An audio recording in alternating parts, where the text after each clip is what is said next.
Welcome to Lesson 6 in our Fables unit. Today we're going to be talking about characters in Fables and specifically about the bad guys. Now, we know there are usually two types of characters in a story, the good guy and the bad guy. Yesterday in Lesson 5 we focused on the good guy, and today we're going to focus on the bad guy. Now, can you remember what the name of a negative characteristic in a fable is called? I'll give you a second to think about it. It's called a foible, which is kind of a funny word. Now, the bad guy's foible causes a problem in the fable. So today we're going to read another fable from our fabled fourth graders. And when we read, we're going to see if we can figure out what the foible is of the character as I read the story Calvin Goes to Kindergarten. So as we're reading, think, is Calvin's foible, is he joyful, unkind, hardworking, lazy, or maybe something else? Calvin goes to kindergarten. It was math time in Mr. Jupiter's class. All right, students, said Mr. Jupiter, you have 2 minutes to do your multiplication tests. He flipped over his hourglass. Made from the sands of the Sahara Desert, he explained. Ready, set, go. The fourth graders attacked their papers. Most of them were already up to the 16s and 17s. Emberley was on the 29s. Stanford was on the 34s. Calvin Tallywong was still on the 3s. Calvin looked down at his test paper and started writing the answers. 3 times 1 is 3. Easy enough. 3 times 2 is 6. That wasn't bad either. What about 3 times 7? Or 3 times 9? Or 3 times 12? Calvin stuck his pencil in his mouth and gnawed at the eraser. He knew he shouldn't. He knew he was going to need that eraser very soon, but he couldn't help it. And when he was nervous, he chewed. And multiplication made him very nervous. 3 times 3 is, 9? Yes, definitely, probably, maybe 9? 3 times 4 equals 14? No, that didn't look right. He tried to erase the answer, but because he had chewed on it, he ended up with a gooey wet smear. Calvin sighed. Even if he'd managed to learn the 3s, there were still the 4s to struggle through, and the 7s and the 9s, and the numbers stretched to infinity. Calvin felt the weight of all those numbers pressing down on him. It felt like the weight of the world. Time! Called Mr. Jupiter. Pass your tests forward, please. Across the room, Calvin's best friend Humphrey punched his fist into the air. Calvin knew Humphrey had passed his 14s. And behind him, Stanford raised his hand. Mr. Jupiter, he said, I think I passed my 34s. May I stay after school and do my 35s and 36s? Show off, muttered Calvin under his breath. He chewed and swallowed more of his eraser. Then he laid his head on his desk. I have to be in 4th grade, he moaned softly to himself. It's too hard. Did you say something, Calvin? Asked Mr. Jupiter. Calvin looked up and shook his head, but to himself he said, I wish I was in kindergarten again where school was fun and easy. Zzz. The loudspeaker buzzed and crackled. Then Mrs. Shorthand's disembodied voice filled the room. Mr. Jupiter? Come in, Mr. Jupiter. The class giggled. Before becoming the school secretary, Mrs. Shorthand had been an air traffic controller. I read you loud and clear, Mrs. Shorthand, said Mr. Jupiter. Go ahead. Miss Fairchild needs a student helper in her kindergarten class on the double. Do you roger that? Aye, roger, replied Mr. Jupiter. Help is on the way. Zzz, crack! The loudspeaker buzzed and crackled off. Mr. Jupiter looked out across his classroom. Who would like to be a student helper this morning? Me, said Jackie. Me, repeated Humphrey. Ooh, grunted Ham. He stretched his hand toward the ceiling. Ooh, ooh, ooh. Mr. Jupiter looked past the boys. His gaze fell on Calvin, who was still resting his head and gnawing on his eraser. Calvin, you may go to the kindergarten room. The rest of you, please take out your arithmetic books and turn to page 1026. Calvin took the pencil out of his mouth, tucked it into his shirt pocket, and walked down the hall to the kindergarten room. The kindergartners were sitting on the carpet when he arrived. They turned to stare at him as he stepped through the door. I'm Calvin, said Calvin. Of course you are, chirped Miss Fairchild. A wide, white-toothed smile spread across her cheeks as she turned to her students and clapped her hands. Class, let's sing hello to Calvin. 17 kindergartners burst into song. Hello, hello, and how are you? We like you, and we hope you like us too. Calvin's cheeks turned pink. I'm your helper, he explained. And such a big helper, too, said Miss Fairchild. I bet you're the biggest kindergartner in the whole school. No, stammered Calvin. I'm a fourth grader. Oh, you silly Billy, said Miss Fairchild. Class, isn't Calvin a silly Billy? Yes, chimed the class. They all smiled at him. Calvin suddenly felt very confused and very nervous. He pulled out his pencil and chewed on the eraser. Oh dear, said Miss Fairchild. Boys and girls, can you tell Calvin our rule about pencils? No chewing, they chimed. Miss Fairchild beamed. That's right. Chewing is for beavers. Now put your pencil away and come sit down. For a second, Calvin stood there uncertain. Then he shrugged. Circle time beat math time any time. Sticking the pencil back in his pocket, he moved toward the carpet. Wait! Shrieked a little girl. That boy isn't wearing a bus! A yellow construction paper bus hung from a string around her neck. It read, Emily. He can't sit down if he's not wearing a bus.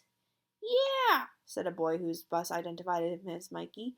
He has to have a bus. That's okay, said Calvin. I don't need a bus. Yes, you do, said Mikey. That's the rule. Mikey's right, Calvin, chirped Miss Fairchild. All kindergartners wear buses. But I'm a fourth grader, said Calvin. But Miss Fairchild didn't hear. She was too busy cutting a school bus out of yellow construction paper. There, now all this bus needs is a name. Can you spell your name? Of course I can, said Calvin indignantly.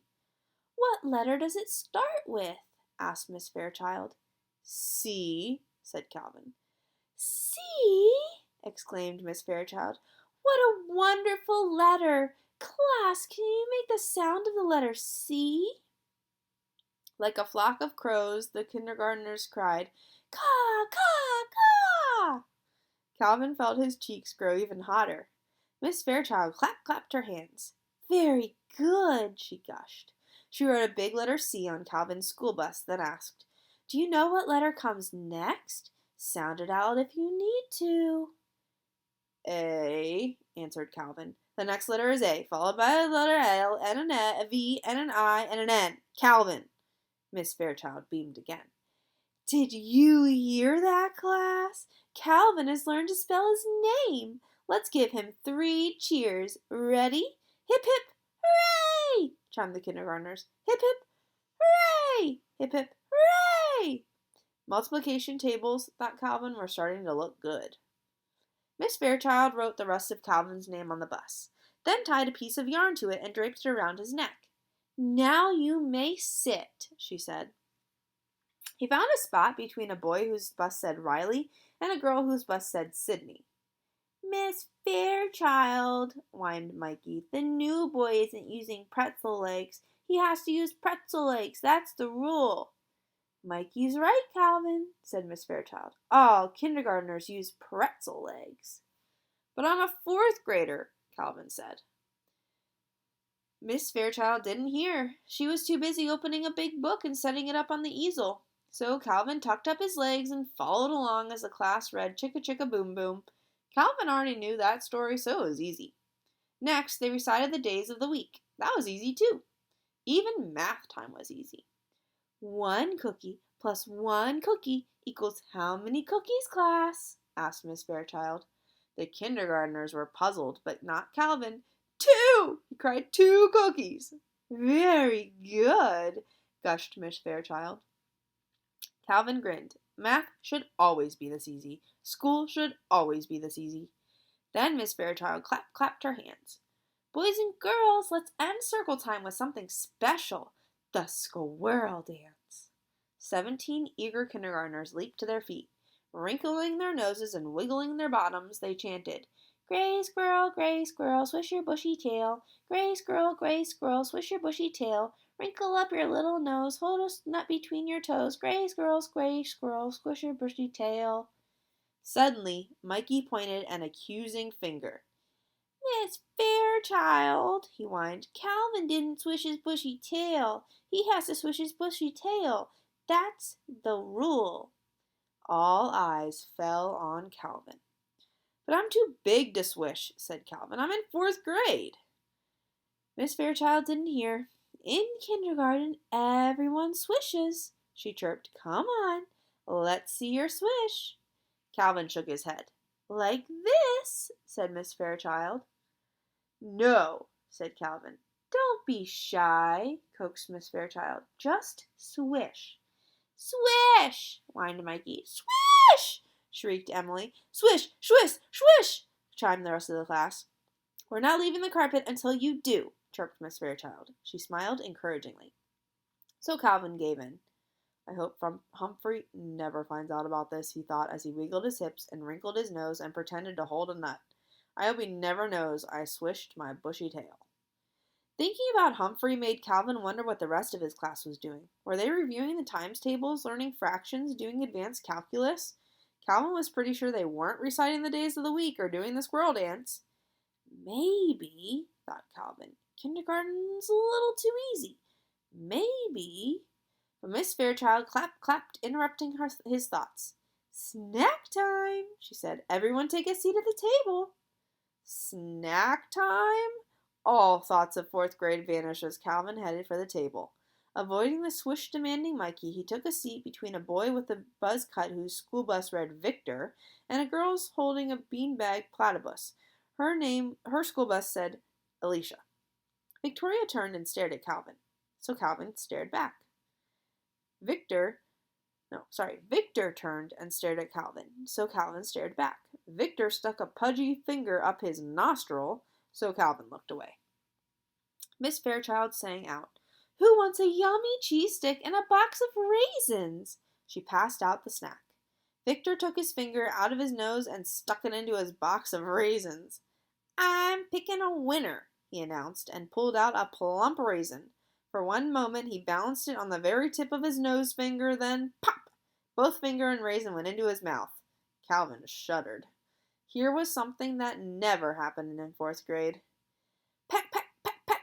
On his other side, Alicia made her beanbag platypus waddle across the table. It attacked Calvin's napkin with its little plastic bill. It lunged at his cheese stick. It nipped at his raisin box. Here was something else that never happened in 4th grade. Then the platypus whirled on Emily, sitting only a few seats away. Peck, peck, peck, peck. It bit Emily's hand, and Emily started to cry. Miss Fairchild rushed over. Where are our table manners, children? She asked.